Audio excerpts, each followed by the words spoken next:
Good evening, everybody. You are the parents of the class of 2027. That's awesome. There we go.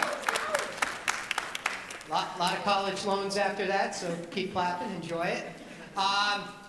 My name is John Vaccarezza. I'm the principal of Timberlane Regional High School. I'm going to welcome you. I'm just going to talk very, very briefly tonight for you all. Give you some inside information, not into the course selection process, but more what's going on with your child, what to expect their experience to be, what they're going to be doing in the next couple of weeks and months, and get them prepared for the next stage. For you guys, I realize 100% where you're at. This is a scary, scary time. Your kid is going to go to high school. And they're going to be okay. And one of the reasons I say that, one as a parent who has a student who's going to be in the class of 2027, I have that experience, but also from years and years being a principal, both here and at another school, and being in education for over 24 years. It's an experience of high school that is different than middle school. It starts with this part, and your child's going to need help. They are. You're going to want to express what their expectations are and what your expectations are for them as they take this step forward in the next stage of their life. So when we talk about these things later tonight, okay, when the head of counseling, Ms. Mayer, talks about these things, take it in, think about it, but also ask questions at the end and have a conversation with your child. One of the things I want you guys to talk to them about is how to be successful in high school. And it comes down to a couple simple things. One is getting involved. Students that get involved in high school will do better in all aspects of their career in high school. They'll do better discipline-wise, they'll do better attendance-wise, which translates they will do better grade-wise, academics. Getting involved is incredibly important. Some of the things that people get involved with are the traditional things, like sports, theater, music, and those absolutely are here at Timberlane Regional High School, but we also have other opportunities. There are 42 clubs and organizations at the school currently running for students to get involved with. There's clubs and organizations that don't just help them to put on a resume, but they help them with skills for the rest of their lives. Clubs and organizations like the Key Club and Project Hope, Life of an Owl, those are just a few of them. What do? They get them involved in service. They get them involved in the community. They get them involved in the school. These are keys that you want your child to do. There are other clubs and organizations, robotics, working in the STEM fields, science, we have science fairs, we have science programs that are out there. You're going to have a number of other things. You're going to have games clubs. You're going to have GSA, you're going to have art clubs. You have a multitude of different honor societies. This is what we need your students to get involved in. Because when they get involved, they become better students and better prepared for the next stage. Also, they have 4 years in high school to create the resume for whatever they're going to be in the future. 4 years. High school is a great buffet. Try it. It's free. It's expensive after high school, but it's free now. Take the course that you're not sure of. Take the course that maybe is more of an interest to you, but it might not be what you want to do for the rest of your life, okay? Because that might help set you up for something better in the future. But this is the opportunity to try it. It's in high school. You also put it on your resume transcripts. These are the things. And colleges are looking for well-rounded students who are problem solvers who can work cooperatively. But that's not the only place looking for it. So is the military. So is every single job that is out there.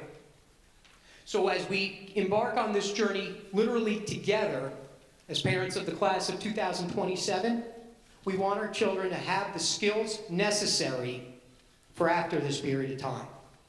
One of the studies out there right now says that 50% of the jobs that will exist in 2045 do not exist today.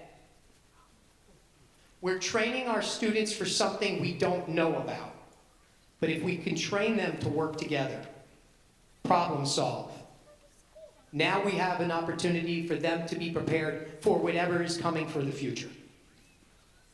These are the keys. Get involved, attend school, get your work done, and you will be very, very successful at Timberland Regional High School.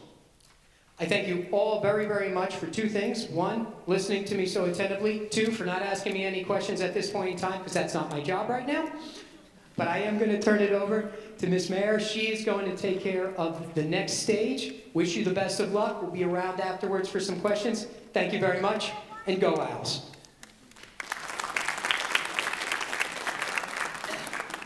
Hi, everybody. Thanks for coming tonight. My name's Maura Mayer. I'm the Director of Secondary School Counseling for the middle and high school.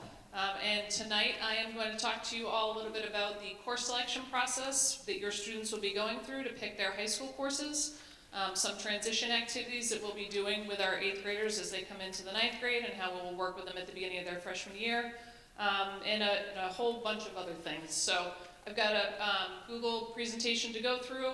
It should take us probably about 30-40 minutes to get through this.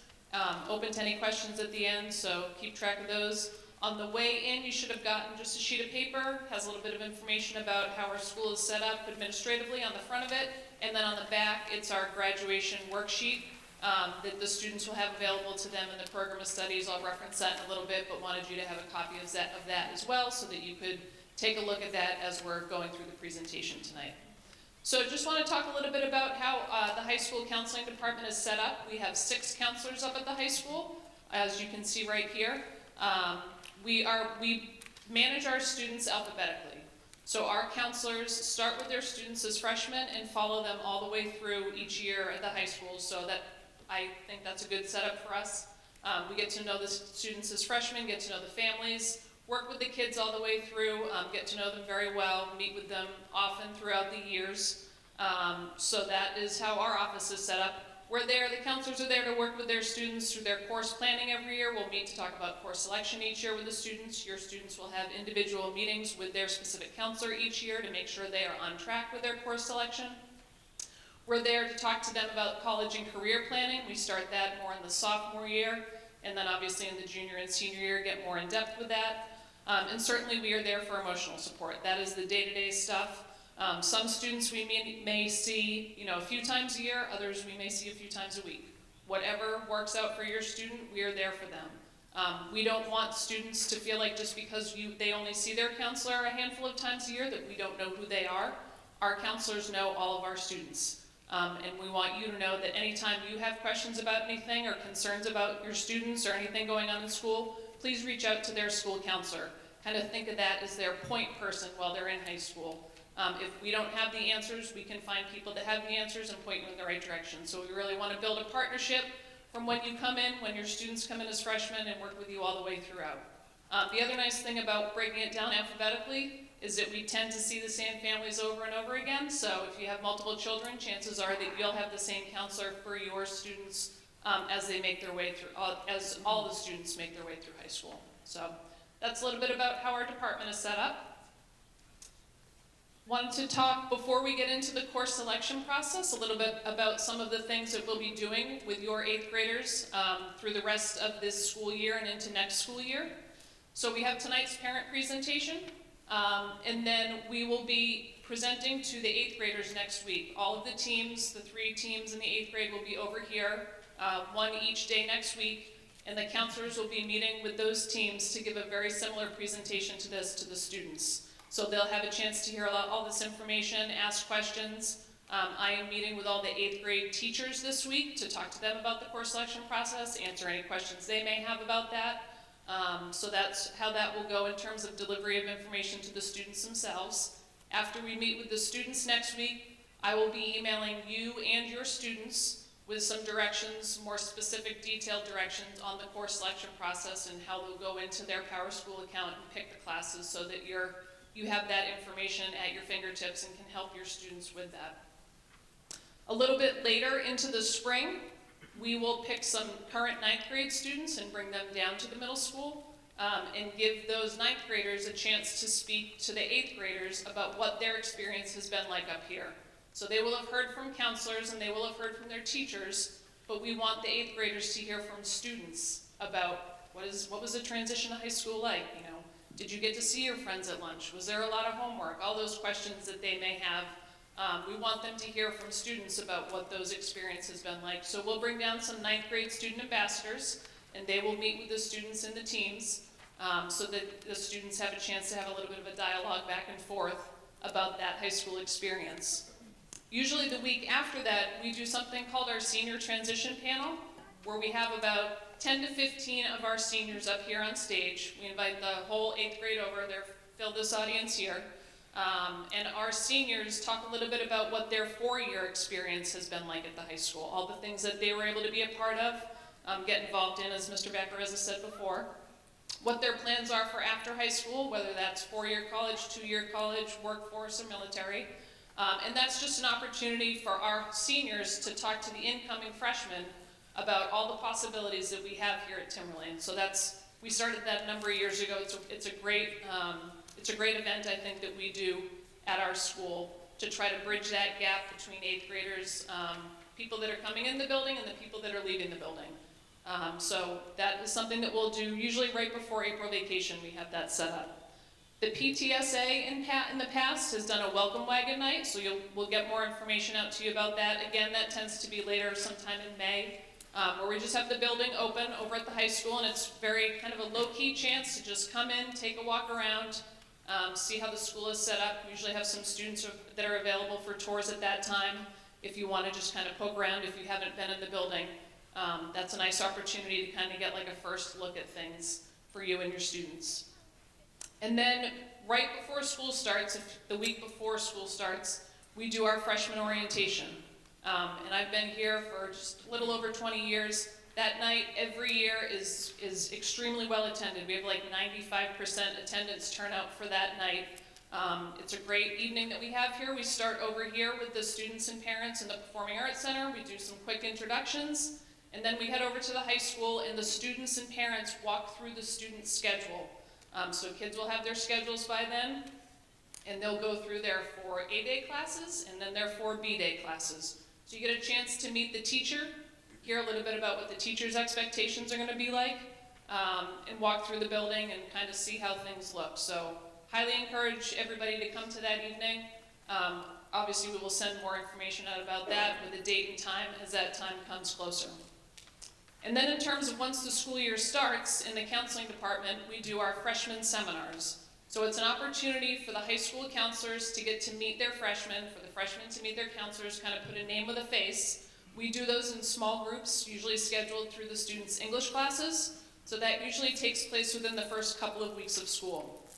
We want to make sure that our students know who their counselor is, where their counselor's office is, how to access their counselor, and so we can start building that relationship.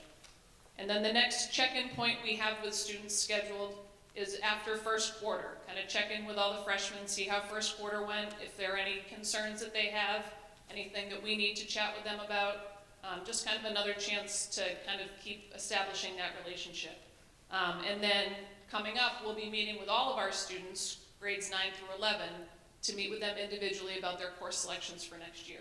So those are just kind of a preview of when your students will be, have a chance to kind of access the buildings, their counselors, and start to make those connections here at the high school.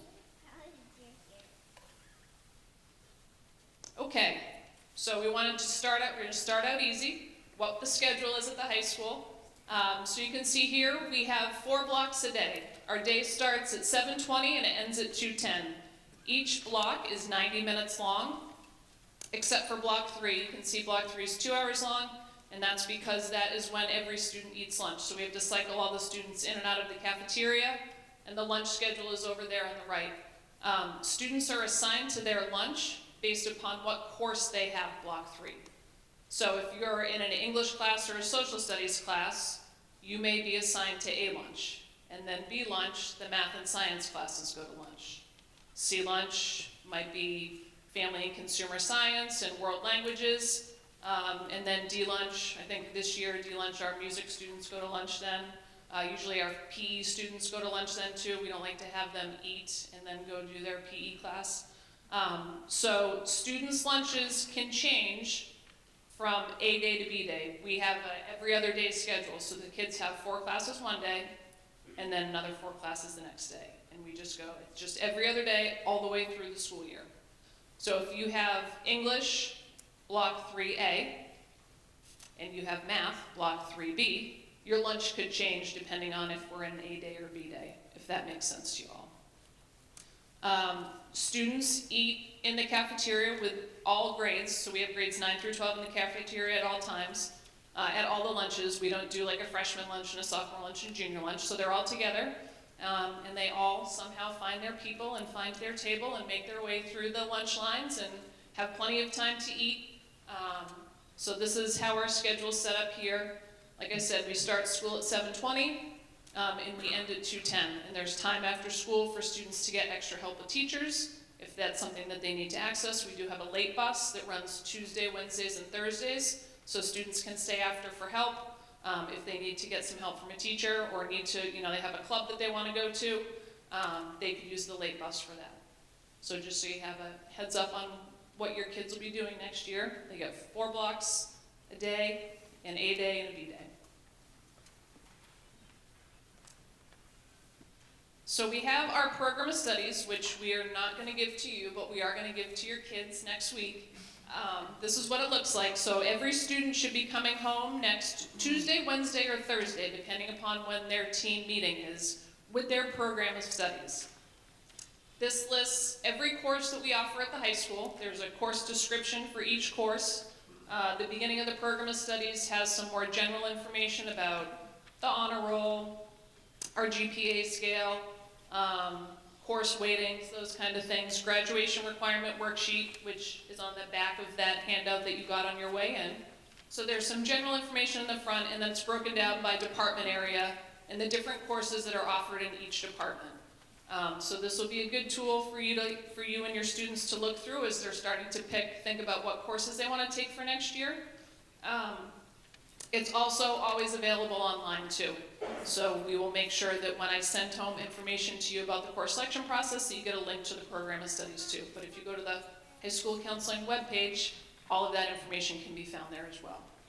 So this is good for the students to take a look at. One other thing that we will be giving to the students when we meet with them next week. So as I said before, this lists every course in the high school. Your students are not able to take all of those courses because they need some classes before they can take other classes. So when we meet with them next week, we'll be giving them a course selection worksheet that kind of condenses what their choices are. So they'll be able to say, all right, I can only pick from these 2 English classes, I can only pick from these 4 math classes, there are these 7 or 8, information technology classes I can pick from. So they won't be left to kind of thumb their way through this. They can look at this because it will have the descriptions for each course, but we will give them a sheet that kind of, like I said, condenses the classes that are just available to them so they know what those offerings are.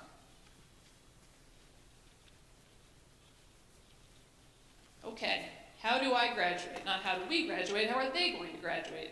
And this, if I didn't say it already, this presentation is very similar to what they're going to see next week, so you guys feel free to chat with them about it after they've seen it. But we talked about how are they going to graduate. It is pretty simple, and for the vast majority of students, they are going to make their way through high school with very few issues. We have other students that struggle a little bit, and that's why we have a lot of supports available to them. But it's pretty simple. Come to school, do your work, follow the rules, you will be fine. We operate on a credit system at the high school, so students need to accumulate a certain number of credits over the 4 years in order to get a diploma. If a student takes a full year class, they get 1 credit for that. If a student takes a half year class, they get a half a credit for it. So it's a pretty simple equation there. We do have 1 course that's open to our freshmen that is a 2 credit course. It's our physical science biology integrated course. So that is for our very high achieving students in the science fields. They will take physical science and biology in the same year. It will meet block 1 on A day and block 1 on B day. or block 3 on A Day and block 3 on B Day, and they will get 2 credits for that course. Every other course will be either a credit for a full year course or a half credit for a half year course.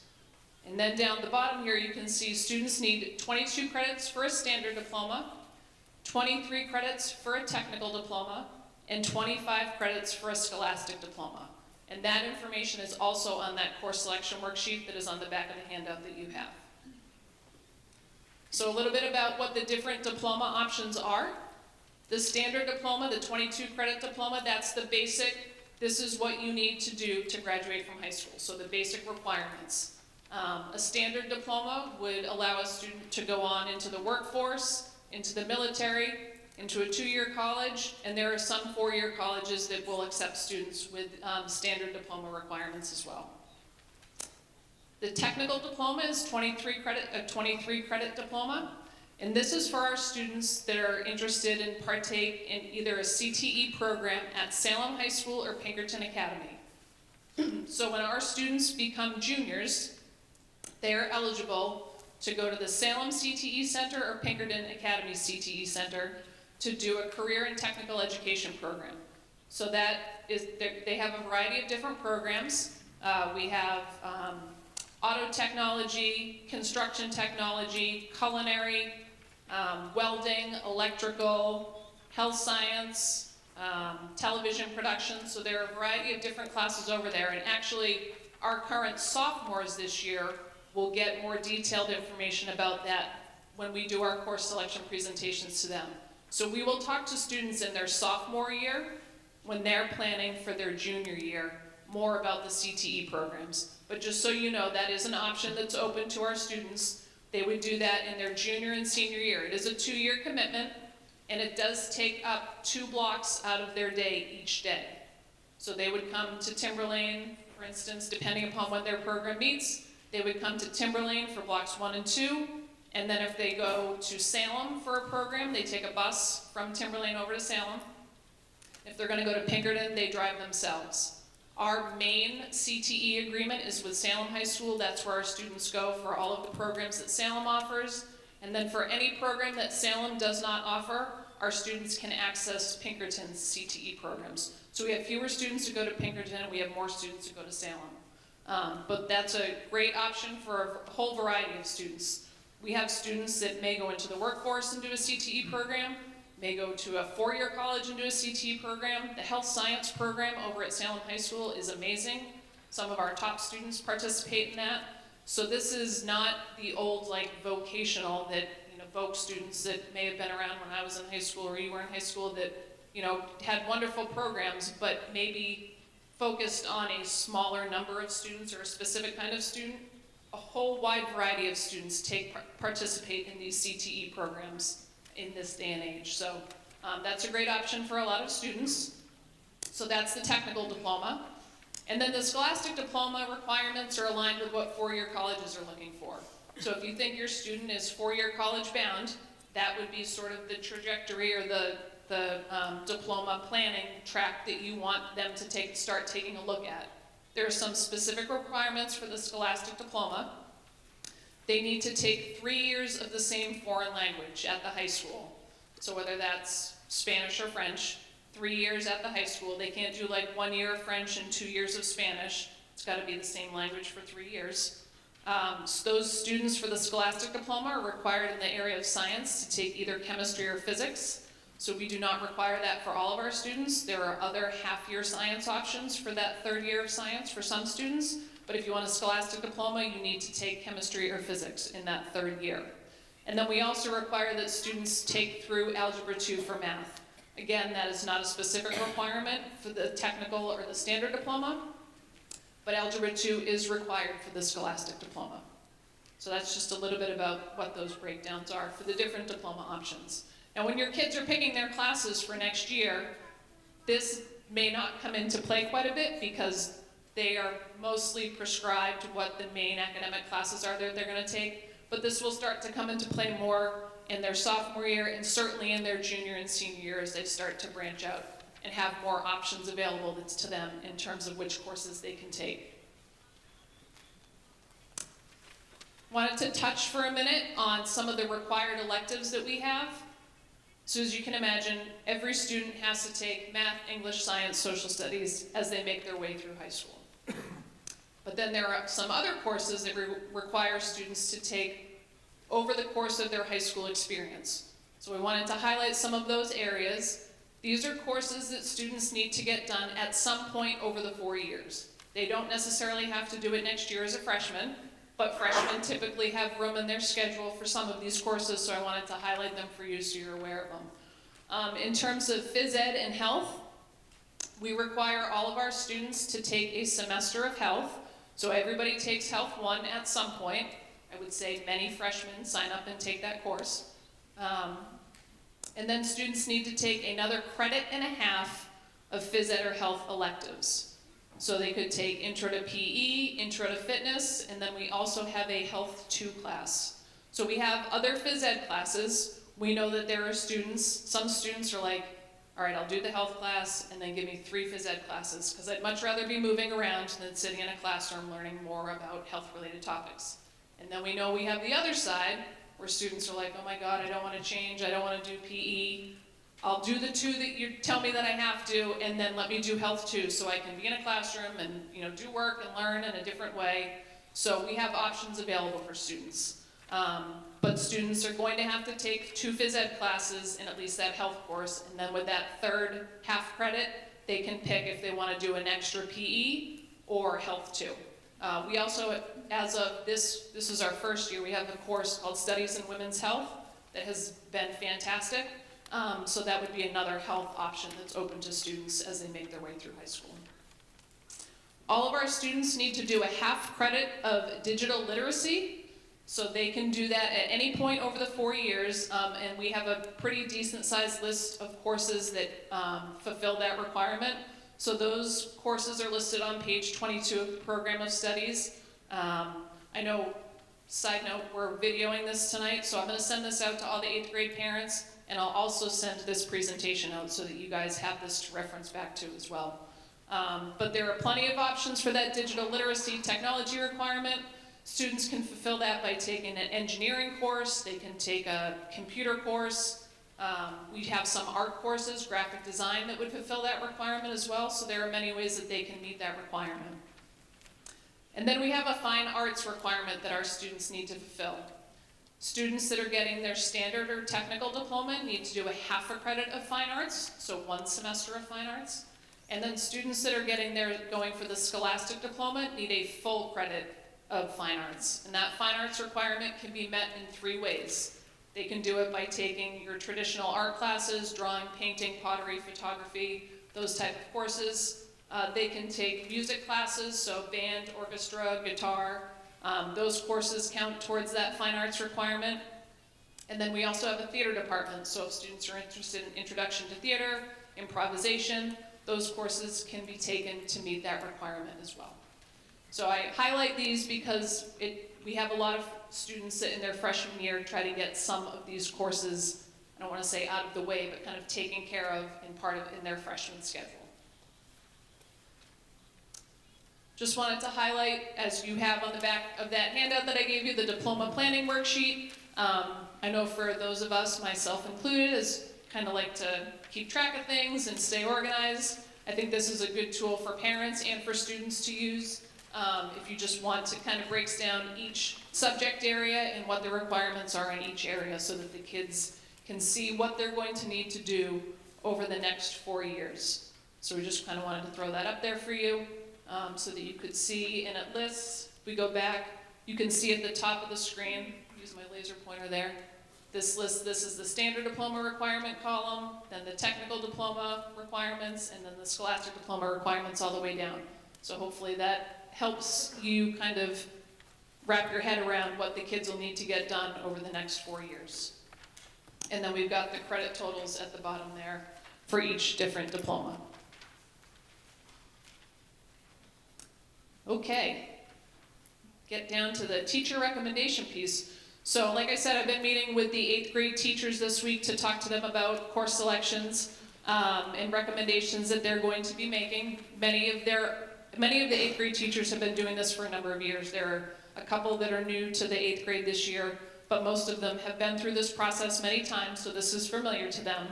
But the students will be meeting with their teachers on January 23rd and 24th, so that the teacher and the student can take some time during that class to conference and talk about which course they want to take for that academic area for next year, and whether or not they're going to take that course at the CCP, College and Career Prep, or at the accelerated level.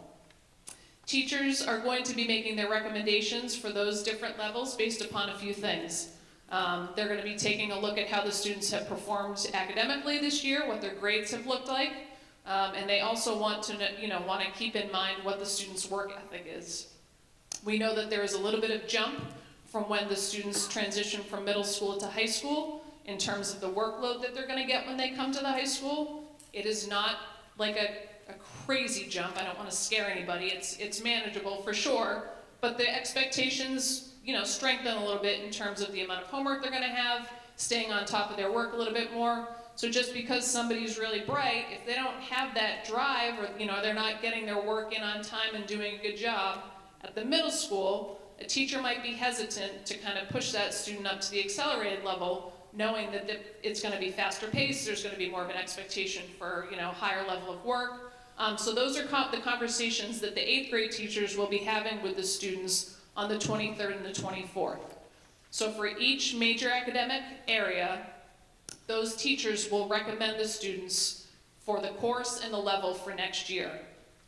So for courses like the required electives we went over, the phys ed, the art, music, those kind of things, students do not need a teacher recommendation for those courses. They just need them for the major academic, English, math, science, social studies, and a world language if they're going to take that. So the teachers will put those recommendations into PowerSchool, and then when students go into their PowerSchool account and go through the course registration process, if a teacher has recommended them for the CCP section, they'll be able to see that.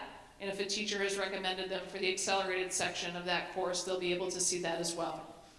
So all that information will be gone over with the students on the 23rd and the 24th. Please feel free, if you have questions, you can reach out to the team of teachers of your student at the middle school. You can also touch base with Lisa Petrie. She's the 8th grade counselor, so she has all of the 8th graders. And I feel very fortunate because Lisa used to be a high school counselor not that long ago, so she's very familiar with what our process is up here, and I think will be a huge asset to you and your students as they make their way through this course selection process. She's got a lot of good information that she'll be able to share with them as well. So just to hit on some dates that are coming up, like I said before, we'll be doing the presentation to the 8th graders next week, 17th, 18th, and 19th here on the PAC. Those course selection dates, January 23rd and 24th. And then starting on January 24th that afternoon, we will open up the PowerSchool window, the portal, so that the kids are able to go in and pick their course, the courses they want to take next year. It is not first come, first serve with who picks their classes and who gets a seat in the class. The scheduling of students does not happen until a couple months down the road. So whether your student goes in on the 24th or on February 1st, they all have the same chance of getting any of the courses. So I know people get anxious and want to get there and get everything in on the 24th. More than welcome to do that. You want to take your time and think about things and do stuff on the 1st, that's also fine. But we want to give the students about a week to get those requests in. And then after that, they will also have a chance to sit down with Mrs. Petrie and review their course selections. So if they made a mistake, or if they changed their mind, or you folks have had a chance to talk with Lisa Petrie about things, or with a teacher about things, and want to make an adjustment, that can still happen. So she'll be meeting with students throughout the month of February. We all up here at the high school meet with our high school students during the month of February as well. So the goal is kind of by the time we get to February vacation, that all of our students have been met with, middle school and high school, so that teachers up here and counselors and curriculum people have a chance to kind of look at all the numbers to then figure out how we're going to build the master schedule, how many sections of each course we need, and take it from there. So students will be able to go into their PowerSchool starting on the afternoon of January 24th to put in their recommendations. I will be emailing home, as I already said, to you and the students step-by-step directions about how they're going to go in and put those course requests in. It's very self-explanatory, but there will be help from counselors down at the middle school if they have questions with that. Not a problem at all. The students do have to go in through their PowerSchool account. You can't do it through the parent account. So you might want to sit down with them after they've had a chance to look through their program of studies, after they've had a chance to meet with their teachers on the 23rd and the 24th, and then kind of take a look at what they want to pick for next year. As I said before, we have 2 days, A day and B day, with 4 blocks each day. So our suggestion, we would like students to pick at least a minimum of 6 credits. That would be 3 classes each day. You're welcome to pick 8 if you'd like to pick 8. I like 7. I think even for our best students, having a chance to have a study hall and some room to breathe is nice. But we have students, we always have students that will take 8 credits a year. That's fine as well. If your student does not pick 8 credits, anything below that, like if they sign up for 7 credits worth of classes, they don't need to pick a class called study hall. There is no class that they put in as a request for study hall. Anything under 8 credits, that space gets filled in with the study hall. So that's how that works. And like I said, changes can be made after they put their request in. That's totally fine. So I figured we'd take a look at some kind of sample schedules so you guys can see how these things are laid out. So if you take a look here, we've got over here on the side, we've got A day here and B day down here. And then we've got blocks 1, 2, 3, and 4. Follow my little pointer. So this is a schedule of a student who is taking all accelerated level courses. You can see that because there's an A at the end of most of their major academic classes. They start their day at 7:20 on their A day with their studies in civics and economics. That is our freshman social studies course. So students either take that course at the accelerated level or the CCP level.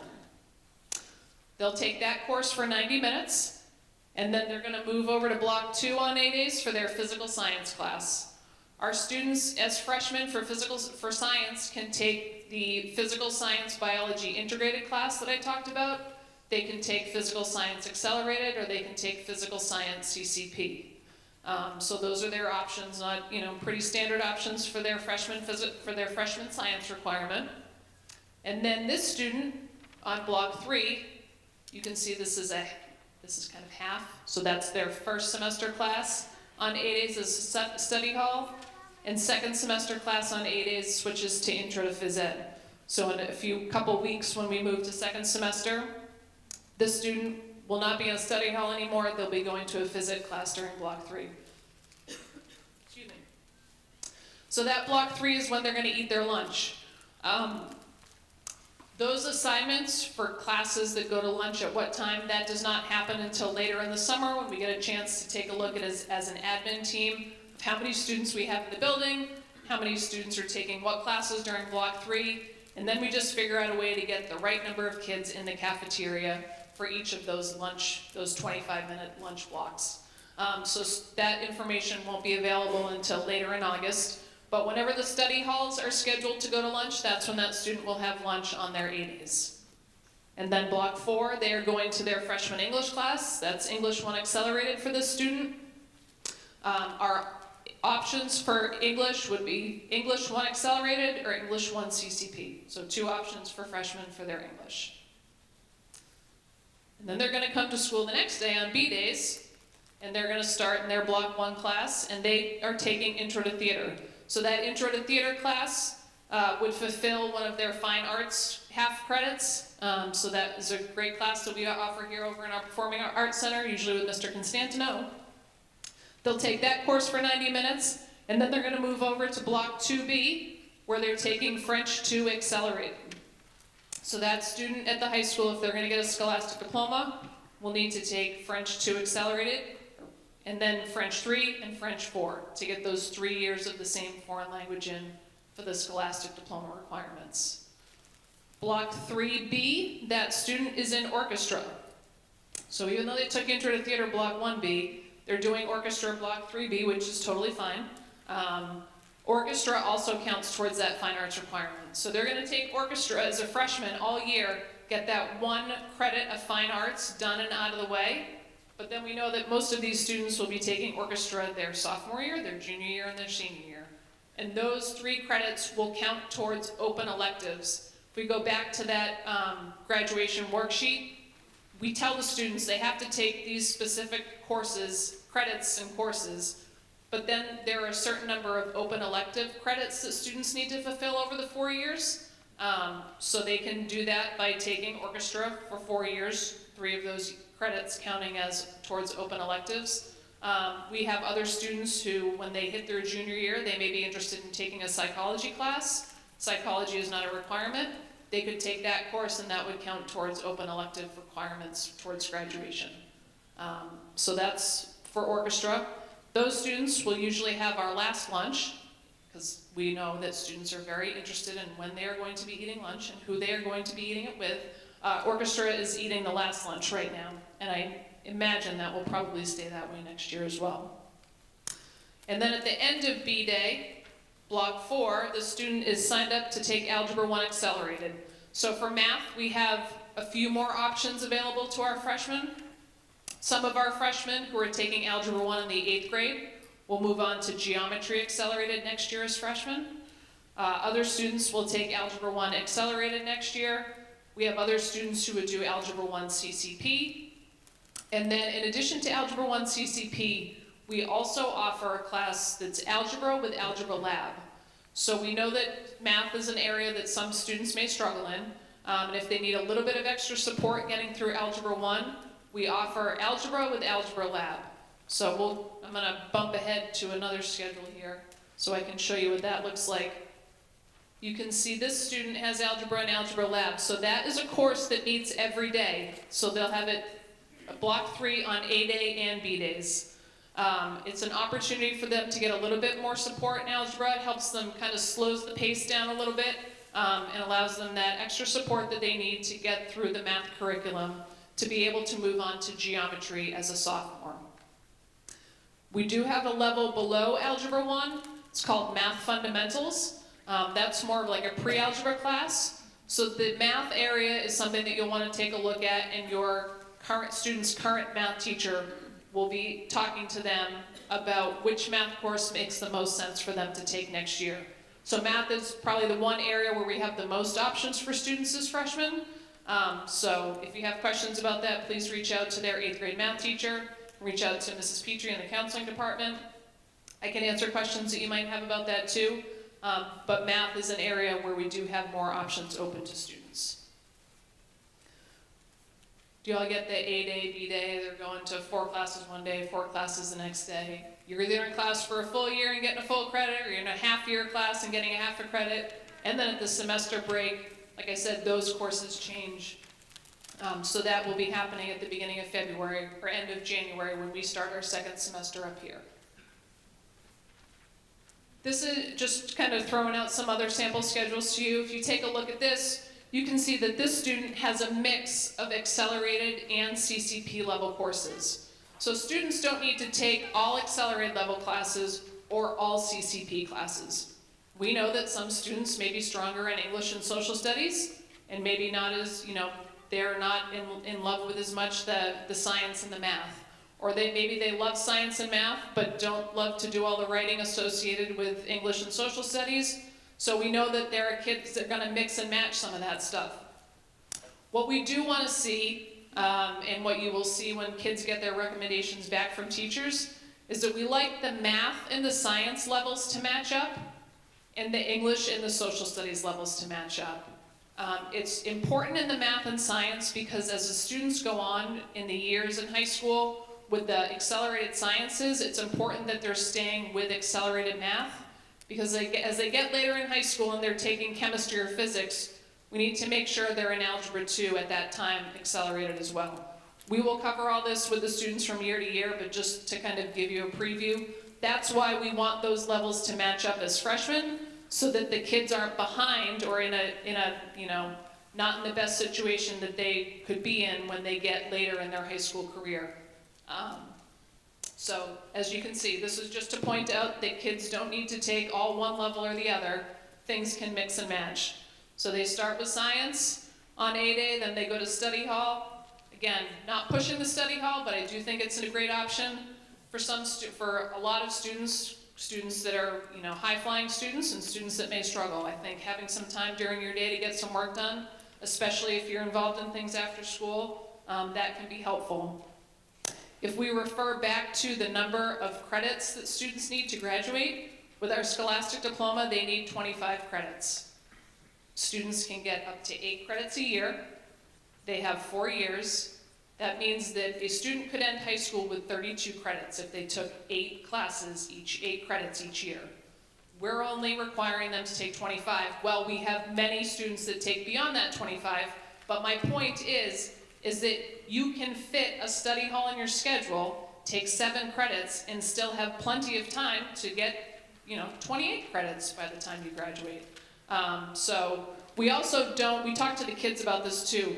We don't want them to think that they should front load everything so that they can have time off their senior year. We always have kids say, I just want to get everything done so I can take it easy my senior year. Well, I have bad news for you kids. If you are thinking about going on to a college, they want to see that you are continuing to challenge yourself every year. So they don't want to see a kid that did great for 3 years and then took this, cake load of classes their senior year, because they're going to be jumping into college level work. So we really try to talk to the kids about, metering things out and not planning on having this easy senior year. It's perfectly fine to have maybe a couple less classes your senior year, but you still want to be challenging yourself in those academic areas all the way through the 4 years.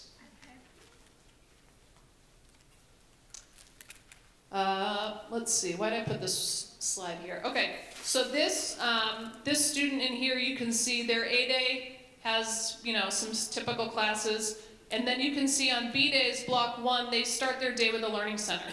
So for some of our students that have IEPs and are part of special education, they may have a learning center built into their day every other day. This is not the case for all students on IEPs. Some students may get pulled out of a study hall to get some services, but we do have some students that will have it written into their IEP that they are going to have a learning center in their schedule every other day. And that is time where they will receive their services that are related to their IEP. They will meet with their case coordinator in a classroom and get that attention that they need during that time. So if your student is on an IEP, they will be assigned a case coordinator up at the high school, and that will be another good point person for you to have contact with. That is somebody that they will stay with all through the 4 years of high school. So depending upon what the student's level of need is, they may have a learning center built into their day. Again, that would be every other day as they make their way through the year. And that can change from year to year. For some students, the goal is to get them, for many students, the goal is to get them to be more independent. And so they may look to kind of wean them off of that the older they get in high school. But certainly if that's a support that they need, that is there for them. And those are discussions that the 8th grade case coordinators will be having excuse me, with you and with our high school case coordinators. So they'll be doing transition meetings to make sure that students are getting their needs met and having that communication between the middle school and the high school so that we are supporting our students. This is the Algebra and Algebra Lab schedule that I wanted to show you. And that is it. I have talked long enough. I appreciate your attention, appreciate what your kids will be sitting through next week when we go through this with them. But I just can't stress enough. We're here to work with you, with your students, whatever we can do over the next 4 years to help them have a great experience here at Timberlane, that's what we want to do. Certainly willing to take any questions. If you have questions now and want to throw them out to the group, I can answer them. I'll stick around for a little bit afterwards. I'm sure people have places they want to go, like home and on the couch. Does anybody have any questions that I could answer right now for you? Yes. I'll repeat your question now. Sure. So you're mentioning that on the schedule that sometimes the students will kind of front load all their classes Yes. in their first few years. Is there a reason why they might do that that's beneficial to them, maybe for dual enrollment or Sure, so the question was, is there a benefit to front-loading your courses and taking as many courses as you can earlier in high school so that you have time later in high school? Did I get that right? Yes. Yes, for a variety of reasons. So you mentioned dual enrollment courses. We do have some courses as the students get later in their high school experience where they can earn college credit for courses that they take at Timberlane. We also have an agreement with Northern Essex Community College where some of our students go there in their junior and senior year for it's called the early college program. So they take courses at Northern Essex in the second half of the day, and then we transfer those credits back onto their Timberlane transcript, and they're getting Northern Essex credit that they could transfer to whatever college they end up going to, and earn credit through Timberlane. So there are reasons why students may want to take more classes, freshman, sophomore, junior year, because there are other opportunities that will be open to them as they get older. We also have, we've hired a new assistant principal, Dr. Neil Campbell. He's in charge of our extended learning opportunities, which is something that students may want to think about as they make their way later in high school, and looking at, job shadowing and internships. So having some flexibility and having some openings in your schedule as you get later in high school could be beneficial. But I do think there is still a chance in the freshman and sophomore year, if you are not feeling like you want to take a full 8 classes in a day, that there is an ability to have some study hall time if you need it, and still have those experiences able to be scheduled later in high school. Okay. Yeah. Yes? I think many of the kids that are moving up this time will have been part of the FLEX program. Yes. So they have 7 years of Spanish under their belts already and be moving into Spanish 3. Will they get any credit for meeting the requirements of 1 and 2, or how does that work? Great question. The question was about the FLES program and students having taken Spanish for a number of years before they get to high school, and will they get any credit for those years prior to high school? So the answer is, in terms of credit on a transcript, they will not be getting high school credit for that coursework. So those students, depending upon what their current 8th grade foreign language teacher, Spanish teacher says, they could sign up for, probably they will not be looking at Spanish 1 because they will have been far beyond that. But they could be looking at Spanish 2 CCP, Spanish 2 Accelerated, Spanish 3 CCP, or Spanish 3 Accelerated. So those will be what the current 8th grade Spanish teachers will be looking at in terms of options for our incoming 9th graders. And then depending upon where they land in the 9th grade, then they're going to need the 3 years from there for our scholastic diploma. So if they start in Spanish 3, they would do Spanish 3 as a freshman, Spanish 4 as a sophomore, and then Spanish 5 as a junior. We do have AP Spanish as well that they could take in their senior year, and we are well aware that depending upon how many students come in at what level for this coming year with those FLES kids, that we will be looking at expanding those opportunities based upon what our numbers look like when those students start to make their way through the first couple of years of their high school foreign language experience. Yes? Does Timberlane have any partnerships with any other schools for courses that are not offered at Timberlane? So world languages, and you have a student that's interested in not French, Spanish, or Latin, perhaps German, or some sort of other language. Is there a partnership where they can take that kind of course?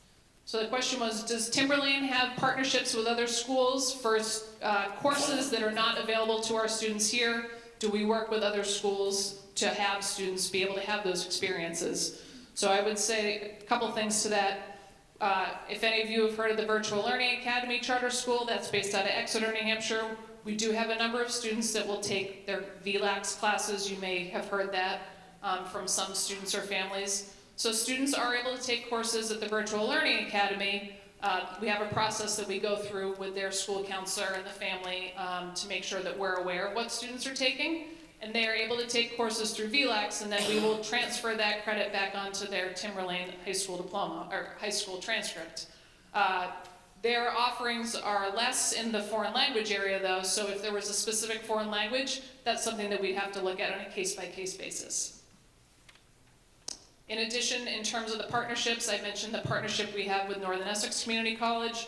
We also have dual enrollment courses with Southern New Hampshire University and NHTI out of Concord. Some of those are in our business area, computer science, and our engineering programs that we have. Any other questions? Okay, well, thank you so much for coming tonight. Appreciate you coming out, and we'll stick around if you have any questions afterwards that you want to ask individually. Thank you.